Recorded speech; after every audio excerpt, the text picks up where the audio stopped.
When we move into another one, I'm super excited about this one. This one's Austin Hubbard versus Joe Solecki. Austin Thud Hubbard, he's an American. He's 12-4, 28 years old, 5 feet 10 inches tall, and he's 2-2 in the UFC. Most recently, he retired Max Roshkoff in between rounds. Going into the third round, it was a 1-1 fight. He lost the first round, came back to dominate that second round.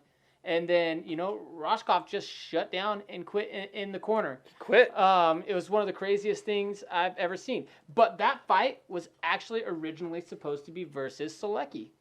Yeah. Solecki ended up pulling out of that fight, so we're glad this fight's happening. They made it happen a little bit further down the road than we'd planned. But you know what?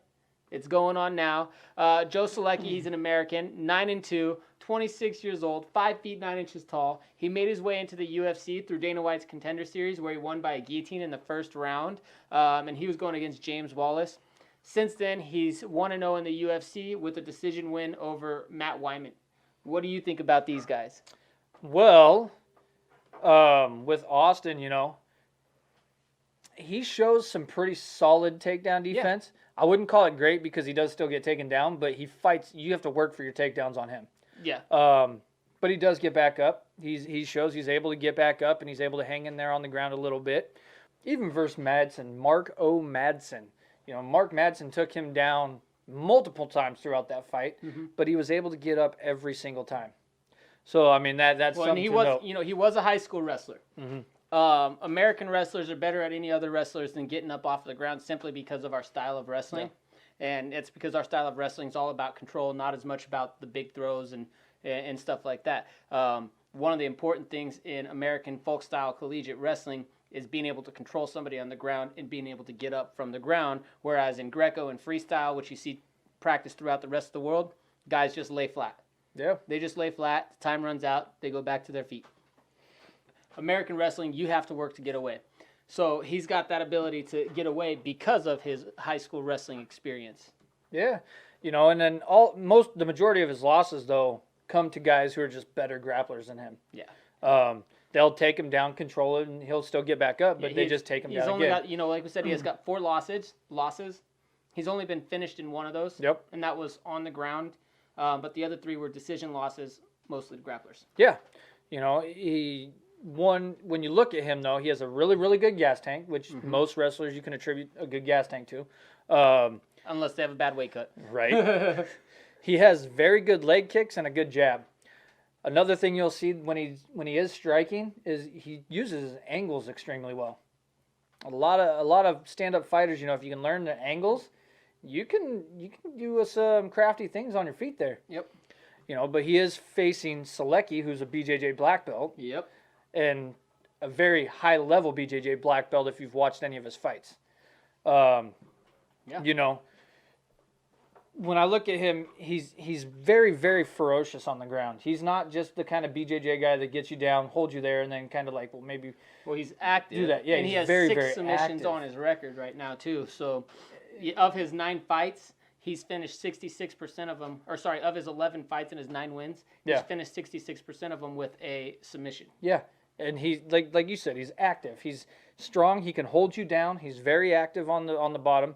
Or on the top, depending on where he's at. But he's always working for the submissions. In that Matt Wyman fight, he dominated that top Dominated the top game of Matt Wyman. He controlled that one. Looked like a wrestler. Fight. Yeah.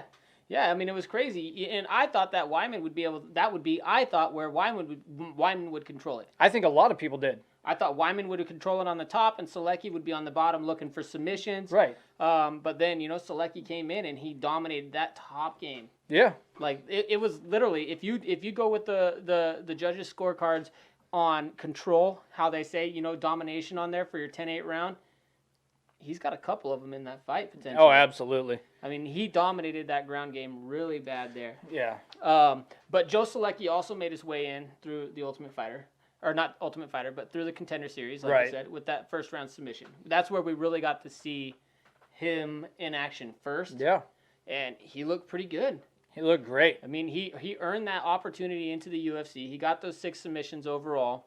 But, when you look over at Austin Hubbard, he's got a lot of, regional championships under his belt.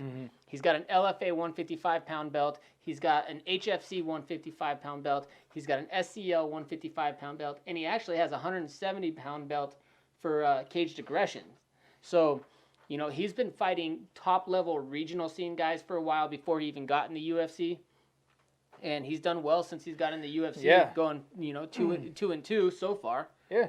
My only issue here is, like I said, when he faces better grapplers, he tends to lose that decision. Yeah. You know, in the Max Roskopf fight, Max won that first round. And then I don't know if it was the weight cut or something or what happened with him, but he kind of gassed in the second round and quit. And he quit. And Solecki started piecing him apart, though. He quit in that fight. He gassed or something, and he just kind of shut down. Yeah. It was so weird. And then in between rounds, he was like, I'm done. Yeah. Call the fight. And his corners are like pleading with him. Yeah, I think I said Solecki, but Hubbard started picking him apart in that fight. Yeah. In the second round, and that's when he quit. He said, I don't have it, on the stool in between the second and third round. Yeah. But, so, I mean, for me, I don't see Hubbard winning this fight. I think the only way he wins is if he's somehow able to avoid being taken down, but I don't know that that's going to happen because Solecki's grappling is that good. I think what's going to happen is you're going to see another situation where Solecki's constantly dragging Hubbard down, controlling the bottom, or controlling the top game, just kind of doing that, playing these rounds. You're going to see a high-level grappling match. Hubbard's going to get up. I think it's going to be extremely similar to his fight versus Madsen, where Madsen was taking him down a lot. And then, that was kind of the story throughout the whole fight, and Madsen won a decision.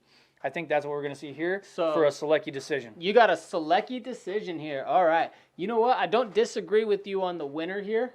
However, I do see Solecki finishing it. Solecki attacks for submissions, and he constantly attacks for submissions, and he's been doing this since he was a kid. Yeah. He spent his whole life, fighting.